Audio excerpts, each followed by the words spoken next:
بجی ہے چند سانسیں یا نبی تشریف لے آؤ کہ رستا تک رہی ہے آپ کا بیمار کی چوکھٹ۔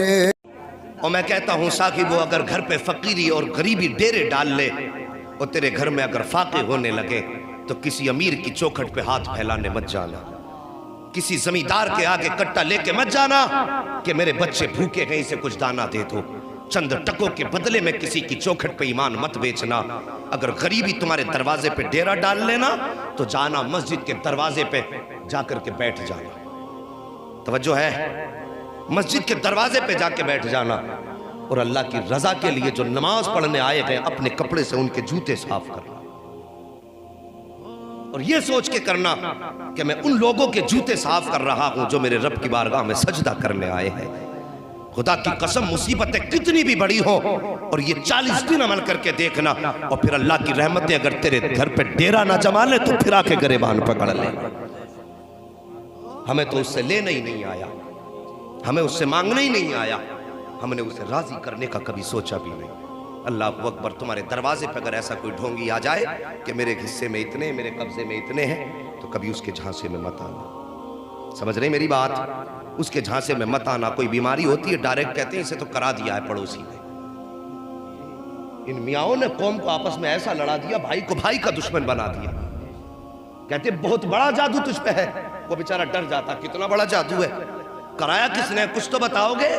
کہتا کہ ہاں قد لمبا ہے، صحت اچھی ہے، تندرست ہے اور رنگ اس کا گیا ہوا ہے۔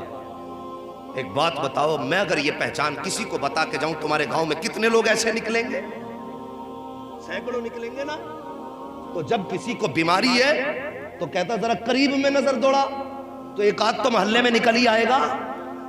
اور اکثر میاں کیا کرتے ہیں، مجھے دیکھ کر کے میرے بھائی کا اندازہ لگاتے ہیں۔ میں ان کے ڈھونگ بتا کے جا رہا ہوں، میری قوم کسی کے بہکاوے میں مت آنا۔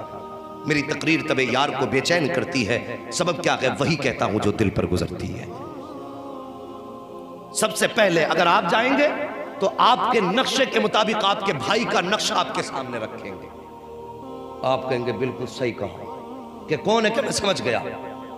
وہاں سے یہ کہہ کے آئیں گے اور دل میں غبار پیدا ہو چکے گا کہ مجھے جادو کرانے والا میرا ہی بھائی نکلا، اور یہیں سے نفرتیں پیدا شروع ہو جاتی ہیں، یہیں سے ہمارے درمیان پھر عداوتیں شروع ہو جاتی ہیں، اور پھر جھگڑے اتنے بڑھ جاتے ہیں کہ بھائی بھائی کو پانی پلانے تیار نہیں ہے، اپنا اپنے کو معاف کرنے کے لیے تیار نہیں ہے، ایک دوسرے کے دست گریباں رہتے ہیں، سوچتے میں اسے تباہ کر دوں، وہ سوچتا میں اسے تباہ کر دوں۔ جب تمہارے ذہن میں یہ بات آئی کہ اس نے جادو کرایا ہے تو پھر تم اس کے ساتھ غلط کرو گے۔ جب تم غلط کرنا شروع کر دیتے ہو تو پھر وہ سوچتا میرا بھائی میرا دشمن ہو گیا ہے، پہلے کوئی دشمنی نہیں تھی، اب دشمنی بڑھتی چلی جاتی ہے۔ صاحب یہ ایمان نہیں ہے، یہ مصطفیٰ کا دیا ہوا دین نہیں ہے۔ دین تو یہ تھا ان کے دروازے کا، اگر تجھے اللہ نے دولت والا بنایا ہے، بھائی اگر تیری کروٹ میں رہتا ہے غریب ہے، ٹھیلا چلا کے بچوں کے گزارے کرتا ہے، اور تیرے دسترخوان پہ روز گوشت اور مرغ مسلم اڑائے جاتے ہیں، اور تیرا بھائی کبھی چٹنی سے کھا رہا ہے، کبھی دال کو تین ٹائم کھا رہا ہے، تو ہمارا اسلام تو یہ ہے کہ جس دن تیرے دسترخوان پہ اچھا کھانا بن جائے تھوڑا سا پیالی میں لے کر کے غریب بھائی کے دسترخوان پہ چلا جا، اور اس کے دسترخوان پہ جا کر کے بیٹھ، اپنے ہاتھ سے لقمہ توڑ، اور توڑنے کے بعد بھائی کے منہ میں دے دے۔ خدا کی قسم جس دن یہ پیار ہمارے بیچ میں آئے گا، ادھر تم مسکراؤ گے ادھر مدینے والا مصطفیٰ مسکرانے لگ جائے گا۔ یہ ہے اسلام۔ تو ہماری قوم کو تباہ کر دیا ان جھوٹے اور مکار فریبی پیروں نے، جو اس طرح کے دعوے ہماری قوم میں کیا کرتے ہیں۔ تجھے جادو کرا دیا، یاد رکھنا کوئی بھی مصیبت ہمارے دروازے پر اس وقت تک نہیں آتی جب تک رب کی مرضی نہیں ہوتی ہے، اور وہ مصیبت ہمارے اعمال کے سبب ہوتی ہے۔